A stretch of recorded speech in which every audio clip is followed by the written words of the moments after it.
akan menaikkan gaji 15%. Partai lain enggak. Dulu PNS TNI Polri, guru swasta, kalau dia pensiun punya rumah di Citayam, di Klender, di Perumnas 1, Perumnas 2, Perumnas 3, di Perumnas Cikupa, di mana-mana punya rumah. Sekarang kalau kamu pensiun, prajurit Polri, prajurit TNI, PNS punya rumah nggak? Berapa harga rumah sekarang? 200 juta. DP-nya 30%. Berapa? 60 juta. Angkat tangan yang punya uang 60 juta. Mana ada prajurit TNI, prajurit polisi, PNS yang golongan bawah, guru swasta yang di pabrik-pabrik, mana ada uang 60 juta? Itu artinya kebijakan membuat kamu tidak punya rumah. Partai Buruh ada namanya jaminan perumahan. 100 triliun nanti kita minta dari APBN. Subsidi rumah, harga rumah sepertiga dari harga sekarang. Tanpa DP. Kenapa emangnya? Emangnya negara ini punya orang kaya aja? Apakah karena dia kaya bisa merebut tanah Rempang? The land of wealth. Kedaulatan adalah tentang tanah. Sejengkal tanah adalah tentang kedaulatan. Kamu punya rumah. Pekarangan rumah kamu didiriin tenda sama orang lain buat tempat tinggal. Marah gak?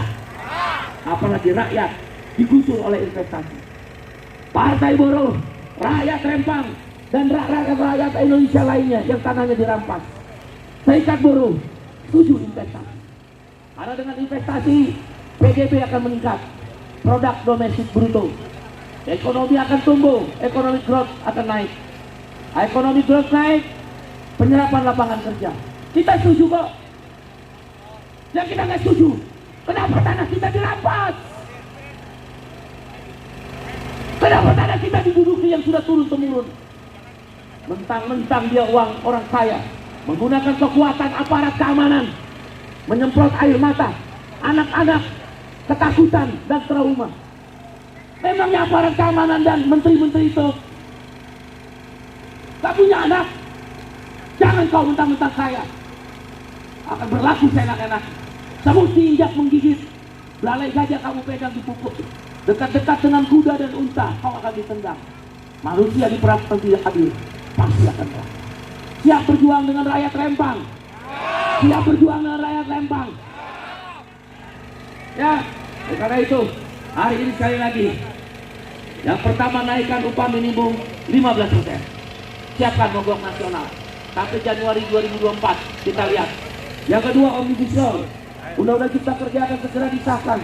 Maksudnya akan diputuskan karena satu-satunya, dengerin nih, satu-satunya partai politik yang mengajukan judicial review, gugatan ke Mahkamah Konstitusi hanya satu, Partai Buruh. Mana itu partai-partai di Senayan? Kamu dimiskinkan dengan outsourcing seumur hidup. Kamu dimiskinkan dengan naik upah yang murah. Kamu dimiskinkan tanah petani yang dirampas oleh korporasi. Nelayan yang tidak punya perahu. Prajurit TNI, Polri, PNS dan buruh swasta yang tidak punya rumah. Masa kita diam saja?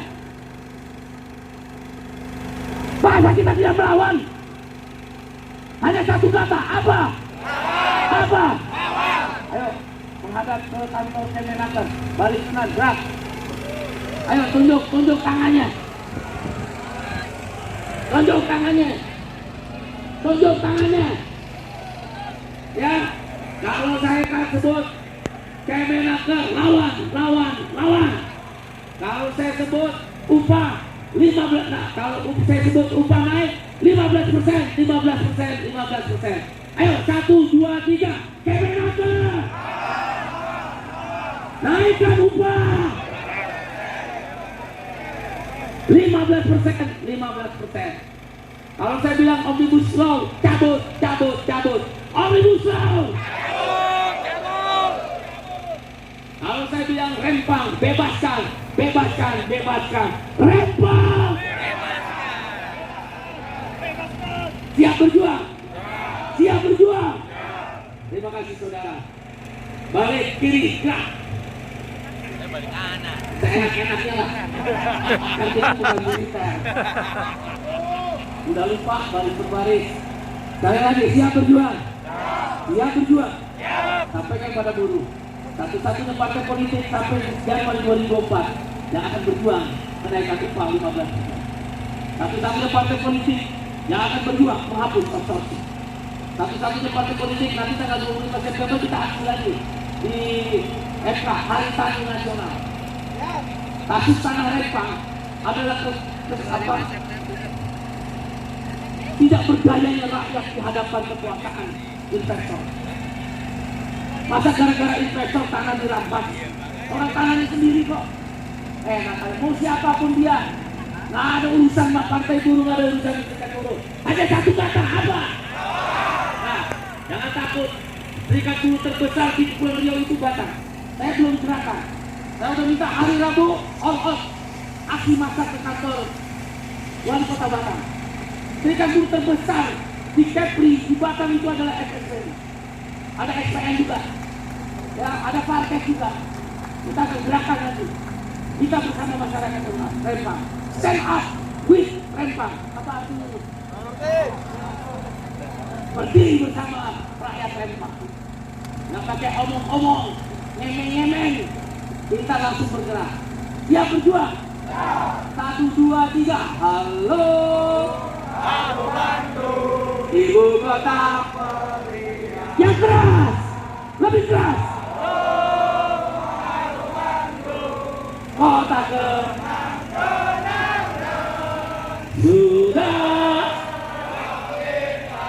tidak berjumpa.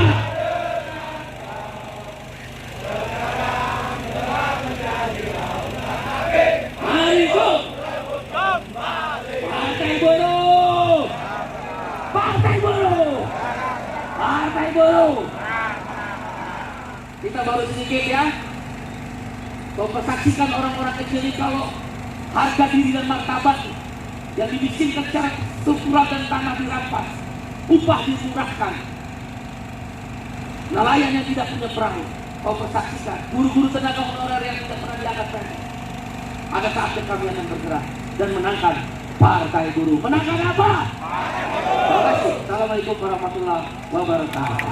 Barok, bukan lautan, hanya kolam susu. Jangan bubar. Baru berkepanasan aja bubar. Siap nggak? Sampai jam 7 malam siap nggak? Bagus. DJ Mokom, mainkan musik bukan lautan, hanya kolam susu. Masih semangat berjuang kawan-kawan. Masih siap di Sekjen FSPMI, Bung Sekjen Rosat, kepadanya dipersilakan. Kita kasih aplaus kawan-kawan semua. Bismillahirrahmanirrahim. Assalamualaikum warahmatullahi wabarakatuh. Waalaikumsalam. Masih semangat? Masih semangat? Masih semangat?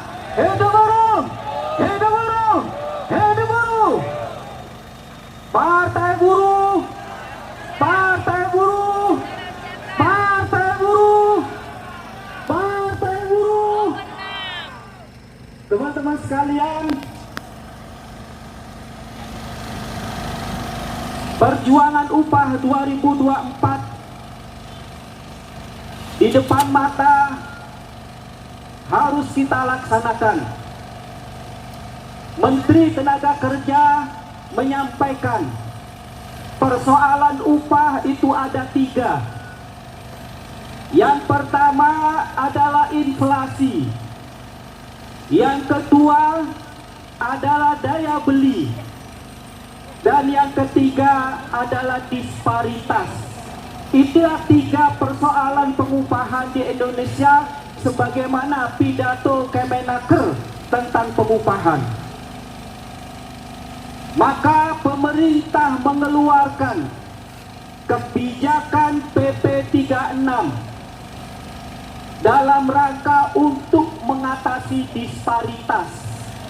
Tetapi PP 36 itu mengabaikan tentang daya beli dan juga mengabaikan tentang inflasi. Kenapa bisa saya katakan begitu? Karena PP 36 hanya berpaku kepada disparitas. Daerah-daerah upahnya yang tinggi ditahan, daerah-daerah yang upahnya rendah dinaikkan, itu pun tidak lebih dari 3%.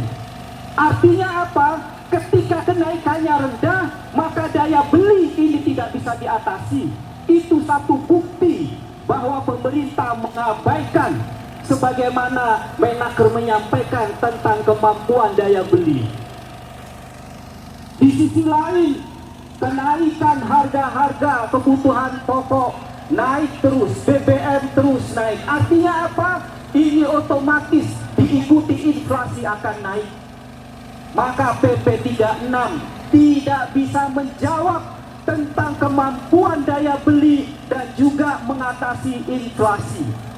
PP 36 hanya menjawab tentang bagaimana upah ini naiknya rendah. Daerah yang tinggi ditahan, daerah yang kecil dinaikkan, ini juga kecil dibatasi cuma 3%. Ditambah lagi pemerintah mengeluarkan Permenaker 5 yang membolehkan kepada perusahaan-perusahaan yang skala ekspor dan juga memiliki karyawan yang besar boleh memotong upah sampai dengan 25%. Artinya apa? Ini juga akan menurunkan daya beli daripada kaum buruh. Terbukti lagi, 3 tahun kita tidak naik akibat PP 36. Oleh sebab itu, melalui kesempatan ini kita sampaikan juga, cabut PP 36. Cabut PP 36, naikkan upah 2024 sebesar 15%. Dan ini tidak hanya kita lakukan, hanya tuntutan-tuntutan di atas mobil komando. Kita harus lakukan aksi-aksi besar, aksi-aksi susulan serempak di seluruh Indonesia Raya, di seluruh kabupaten Indonesia, di seluruh provinsi Indonesia. Kita samakan, kita gemakan kenaikan kita, tuntutan kita, upah 2024 sebesar 15%. Tidak ada daya tawar bagi kita. Harga mati naik upah 2024 sebesar 15%. Ini semua dampak dari apa? Dari Undang-Undang Omnibus Law. Oleh sebab itu dalam kesempatan ini juga kita sampaikan, kita konsisten, komitmen dari tahun 2020 sampai nanti Omnibus Law dicabut, kita tidak akan berhenti untuk memperjuangkan bagaimana Omnibus Law ini kita cabut. Apabila pemerintah tidak merespon, mengabaikan gerakan-gerakan kita yang kita susul di daerah-daerah nanti, maka kita siapkan, konsolidasikan anggota, siapkan untuk aksi mogok nasional serempak di seluruh Indonesia. Kantong-kantong industri, penerbangan, terminal-terminal, perkapalan, semua bagaimana kita bisa memobilisasi, menghentikan produktivitas. Hanya dengan cara itu kita bisa melakukan negosiasi tekanan terhadap pemerintah yang kuasai oleh oligarki. Hidup buruh! Hidup buruh! Hidup buruh! Dan